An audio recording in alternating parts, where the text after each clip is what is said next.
I was a young boy. Tom Barnes, Chicago scene in Lincoln Park at the famous Kingston Mines here. I'm up on the stage and I thought, you know what?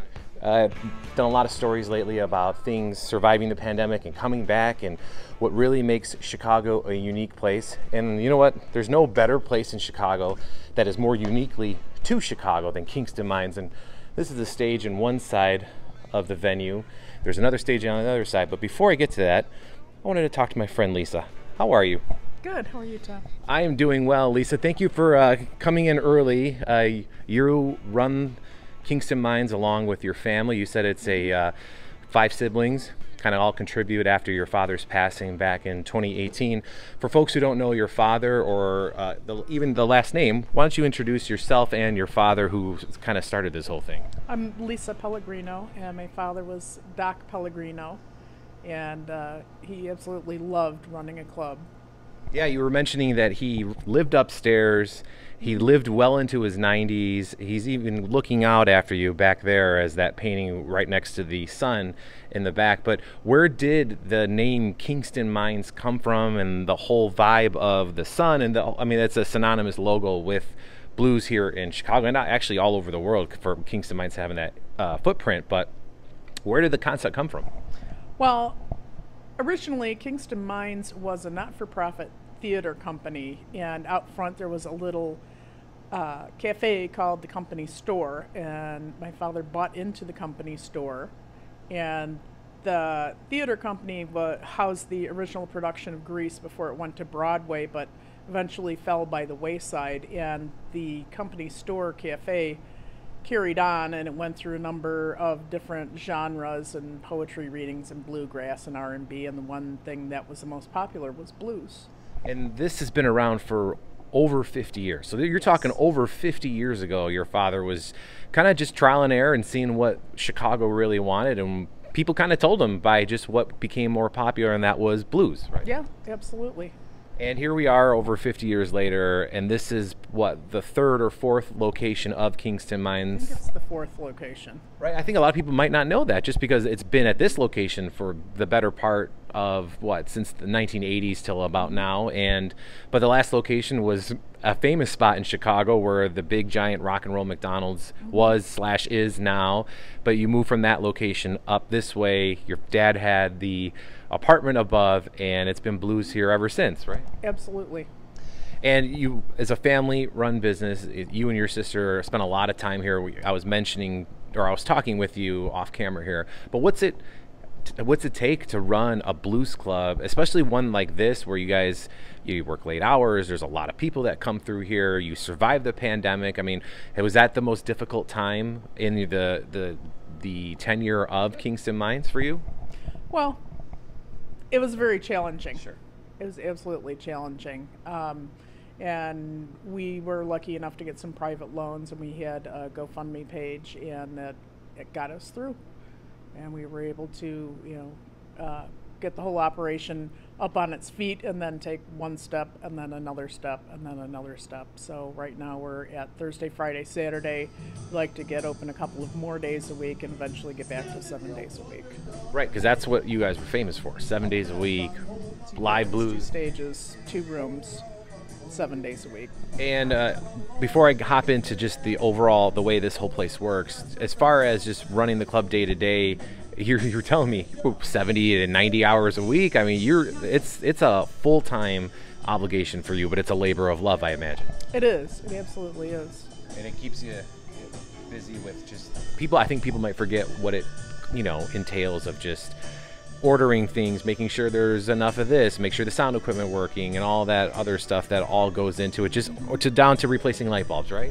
Absolutely. To manage your people and manage your resources and pay your taxes. Pay your taxes, yes.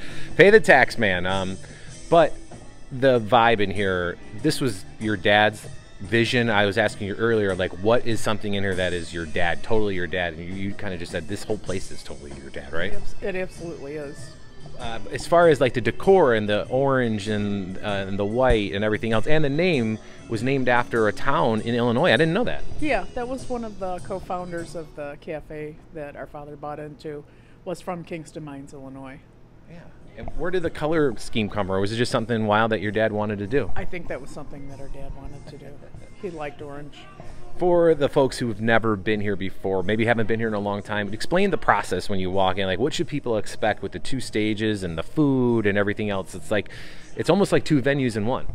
It is. It is. There's 2 rooms, 2 stages, 2 bands, and instead of the bands breaking down equipment and moving, everyone gets up from their seats and moves from room to room. So the audience moves instead of the bands move. So once the bands are set up, they don't have any downtime. They don't break down equipment till the end of the night. So people move from room to room as space allows, and they get up and go to the back and order food from the kitchen and then go back and pick it up. So we don't do table service for the food. So that kind of surprises some folks. And the food is akin to the blues culture, right?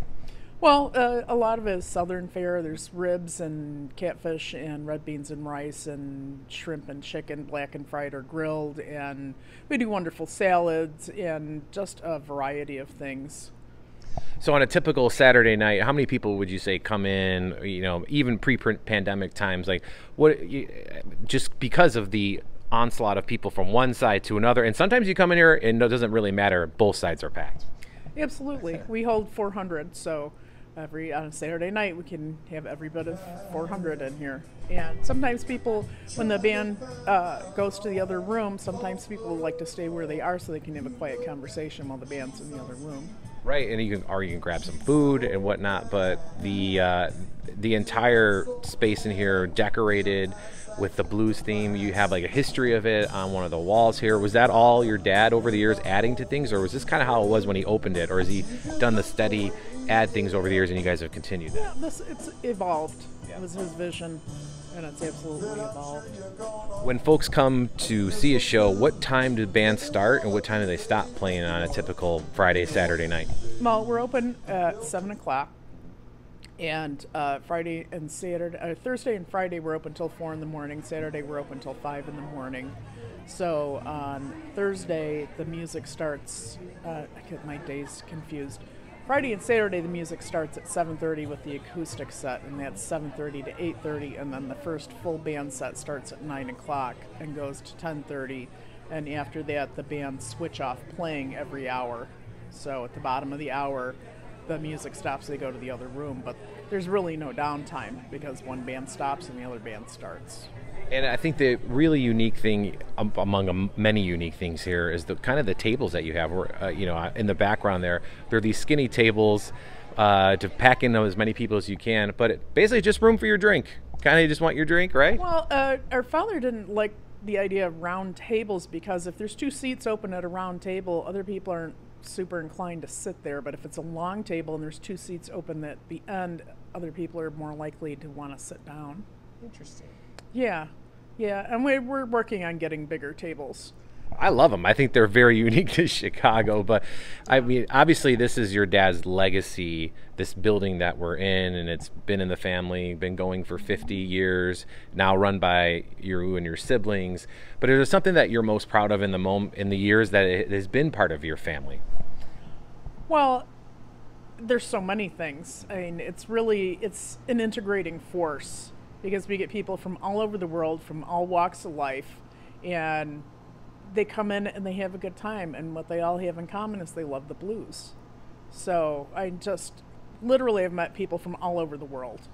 And that's got to be a lot of fun, just because. It is. Yeah, of course. Where's the furthest you've met somebody from where you're just like, oh wow, and you're here in Kingston Mines in Chicago? Just everywhere: Japan, New Zealand, Cologne, Germany, Italy, everywhere. Just everywhere. Well, I feel like you guys have carried the torch of Chicago blues, especially in a neighborhood that has seen its fair share of change over the years. Where it's different. Lincoln Avenue is different than what it was, I'm sure, when your dad moved in here in this building in the '80s, and you're still going strong and survived the pandemic. Is there something that you've noticed different from the crowds, let's say now, that are coming in versus crowds before with like phones and stuff like that, or has that helped with business, with people taking video and sharing the magic that is Kingston Mines? Well, I think that's good for business, you know, being able to share and post, and the fact that everyone loves to post things. Yeah.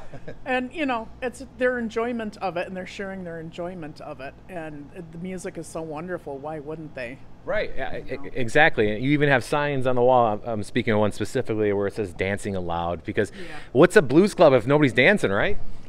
Yeah.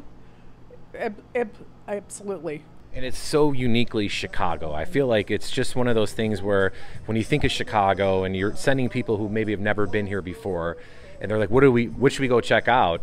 Kingston Mines. You got to have it like on the top of every one of those lists, right? Yeah, we like to think of it as having a party in your house and everybody's just everywhere. Yeah, very much so. They're at the kitchen getting food, or they're in the living room watching the music. You know, that's what we strive for. It's you know, that's that difference between service and hospitality. Well, that service and hospitality, hopefully soon enough, 7 days a week again. But for now, it's Thursday, Friday, Saturday. Is that right? Absolutely. Yep. And is there a social media handle you want people to follow, or am I throwing you on a spot by asking them? We're on Facebook and Instagram and Twitter. So we post there on Google Business as well. So come on by, help out, share a post about the experience here at Kingston Mines. Lisa, thank you very much, and congratulations, 50 plus years as a family business, which is an accomplishment in itself, but in the music business, I feel like is double that. Pandemic, everything else that's gone with it, your dad's legacy lives on through you and your siblings and everybody that comes in here, so congrats. Thank you. It's really a labor of love, as you said earlier. Absolutely. Happy to be here to tell you and talk to you about it. Thank you, Tom.